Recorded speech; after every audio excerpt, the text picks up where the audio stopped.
अध्याय 20 heavenly cloud sect. हड्डी को परिष्कृत करने का आधा चरण, हाफ बोन रिफाइनिंग।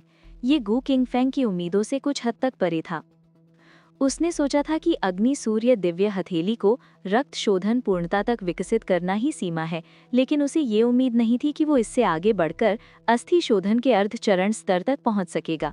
हालांकि और अधिक विचार करने पर क्लाउड पवेलियन ने जो कहा था वो गलत नहीं था।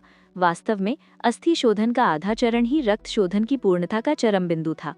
लेकिन चाहे कुछ भी हो जाए, अग्नि सूर्य दिव्य हथेली के रहस्यमय स्वरूप ने गु किंगफेंग को सुखद आश्चर्यचकित कर दिया था। शक्तिशाली मार्शल आर्ट, यदि इसे पूर्णता तक विकसित किया जा सके तो इसकी शक्ति स्वाभाविक रूप से बहुत अधिक हो जाएगी। तथापि फायरी सन डिवाइन पाम की जटिलता और गहराई का मतलब ये था कि इस मार्शल आर्ट को सीखने की कठिनाई भी काफी बढ़ जाएगी। उसके बाद गु किंगफेंग ने अपने एट्रीब्यूट पैनल पर एक नजर डाली। नाम गु किंगफेंग, आयु 32 कुल 100, क्षेत्र मध्य स्तरीय रक्त शोधन, मार्शल आर्ट्स गु परिवार की मुक्केबाजी अभेद्य स्तर 1, लौह शरीर कौशल लोहे जैसा कठोर शरीर स्तर 1, बड़ा पत्थर तोड़ने वाला हाथ मामूली सफलता, लौह पैर कौशल मामूली सफलता, लौह शोधन उंगली मामूली सफलता, अग्नि सूर्य दिव्य हथेली प्रविष्ट नहीं, अपग्रेड पॉइंट्स 0। आशा के अनुसार अग्निमय सूर्य दिव्य हथेली अभी भी प्रवेश न किए जाने के प्रारंभिक चरण में थी। गु किंगफेंग को अपनी गोल्डन फिंगर का एक और फायदा समझ में आया कि दुनिया की सभी मार्शल आर्ट को याद रखने के लिए उसे केवल एक बार ध्यान से देखना होता था और बाद में अपग्रेड पॉइंट्स की मदद से वो उन्हें तुरंत बेहतर बना सकता था। अगले समय में गु किंगफेंग ने चुपचाप अग्नि सूर्य दिव्य हथेली का अभ्यास किया। इस तरह की मार्शल आर्ट के सामने उसने अस्थायी रूप से अन्य सभी कला रूपों को त्याग दिया। आखिरकार जब आपके पास शीर्ष स्तर की मध्यवर्ती मार्शल आर्ट उपलब्ध हो तो निम्न स्तर की कलाओं का अभ्यास करने में समय बर्बाद करना व्यर्थ होगा, जो कि आवश्यक चीजों की उपेक्षा करके तुच्छ चीजों को प्राथमिकता देने के समान होगा। पहले गु किंगफेंग को कई निम्न स्तर की मार्शल आर्ट का अभ्यास करना पड़ता था, क्योंकि उसके पास मध्यम स्तर की मार्शल आर्ट का ज्ञान नहीं था, इस उम्मीद में कि मात्रा बढ़ने से गुणात्मक परिवर्तन आएगा। जब गु किंगफेंग गहन साधना में लीन थे, उसी दौरान व्हाइट स्टोन दाव में भी उथल पुथल मची हुई थी। रहस्यमय विशेषज्ञ प्रकट हुए। प्रमुख शक्तियों के बीच ब्लड रिफाइनिंग दायरे के मार्शल आर्टिस्ट्स की भारी हानि के साथ मूल रूप से शांत मार्शल वर्ल्ड में काफी हलचल मच गई। विशेषकर वे ताकतें जिन्हें पहले दो प्रमुख शक्तियों द्वारा दबा दिया गया था, अब बेचैन महत्वाकांक्षाएं पाल रही थी। Heavenly cloud sect. युनत्यान सिंह एक आंगन के सामने आदरपूर्वक खड़ा था। उसका चेहरा थोड़ा पीला पड़ गया था, जिससे पता चलता था कि उसकी चोटें अभी पूरी तरह से ठीक नहीं हुई थीं। एक पल के बाद कसकर बंद आंगन का द्वार खुला और अंदर से एक वस्त्रधारी बुजुर्ग बाहर निकले। बुजुर्ग व्यक्ति अधिक उम्र का प्रतीत हो रहा था, लेकिन उसकी आंखें चमकदार और जीवंत थीं और उसकी कनपटियां उभरी हुई थीं। जाहिर है उसकी साधना एक परिवर्तनकारी स्तर पर पहुंच चुकी थी। जब बुजुर्ग व्यक्ति बाहर आए तो युनत्यान सिंह ने अपने चेहरे पर जीवन शक्ति का एक जबरदस्त प्रवाह महसूस किया, जिससे उसके चेहरे पर हैरानी का भाव आ गया, जो जल्द ही खुशी में बदल गया। सर्वोच्च बुजुर्ग ने सफलता प्राप्त कर ली है। सौभाग्य से मुझे कुछ दिन पहले सफलता मिल गई। युन चांगकोंग ने हल्के से सिर हिलाया, उनके चेहरे पर गर्व का भाव था। हेवनली क्लाउड सेक्ट की परंपरा के अनुसार केवल अंतिम चरण के रक्त शोधन तक ही साधना की अनुमति थी, लेकिन वो रक्त शोधन पूर्णता तक पहुंचने में सफल रहा। हेवनली क्लाउड सेक्ट की विरासत पर आधारित सीमाओं को सफलतापूर्वक तोड़ते हुए इस क्षेत्र में प्रवेश कर गया। हेवनली क्लाउड सेक्ट के पूरे इतिहास में कोई भी इसकी सीमाओं को तोड़ने में कामयाब नहीं हुआ था, इसलिए युन चांगकोंग को बर्फ करने का पूरा अधिकार था। इसके बाद उसने अपने सामने खड़े युनत्यान सिंह की ओर देखा और अपनी भौहें फिर से सिकोड़ते हुए कहा, क्या तुम्हें चोट लगी है? वास्तव में युनत्यान सिंह ने एक कड़वी मुस्कान प्रकट की। वो केवल घटित घटनाओं का विस्तृत वर्णन करने में सक्षम था। जब तक उसने अपनी बात समाप्त की, युन चांगकोंग के भीतर से अचानक एक भयानक हत्या का इरादा फूट पड़ा। क्या परिवार है, क्या आयरन बॉन्ड गैंग है, ये सोचते हैं कि मेरे हेवनली क्लाउड सेक्ट को आसानी से ढाला जा सकता है? दोनों परिवारों को मेरे हेवनली क्लाउड सेक्ट को जवाब देना होगा, अन्यथा हम इस मामले को यूं ही नहीं छोड़ेंगे। हेवनली क्लाउड सेक्ट की शक्ति स्वयं में कमजोर नहीं थी, बस इसमें नेतृत्व करने के लिए एक शीर्ष स्तरीय विशेषज्ञ की कमी थी। यही कारण था कि ये किन परिवार और आयरन बॉन्ड गैंग से हीनता प्रतीत होती थी।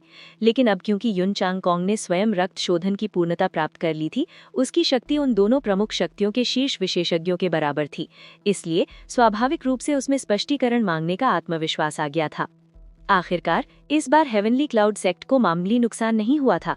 इस निश्चय ने न केवल 2 मध्यम स्तरीय रक्त शोधन विशेषज्ञों को खोया, बल्कि एक शीर्ष मध्यम रक्त शोधन विशेषज्ञ को भी खोया है।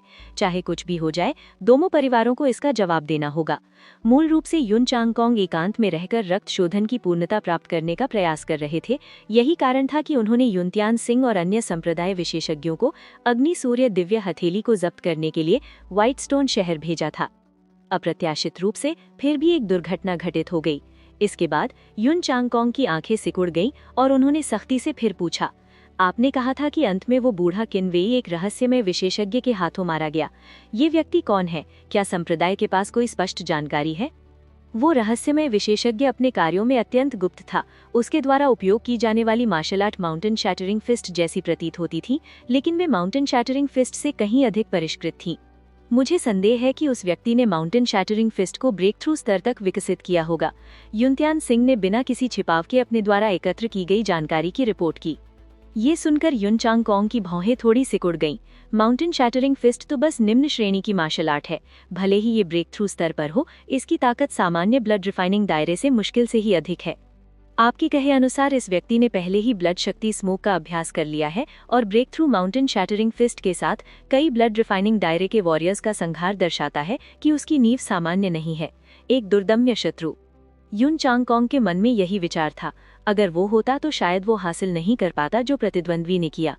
तथापि व्हाइट स्टोन दाव के कुशल विशेषज्ञों की संख्या सीमित थी।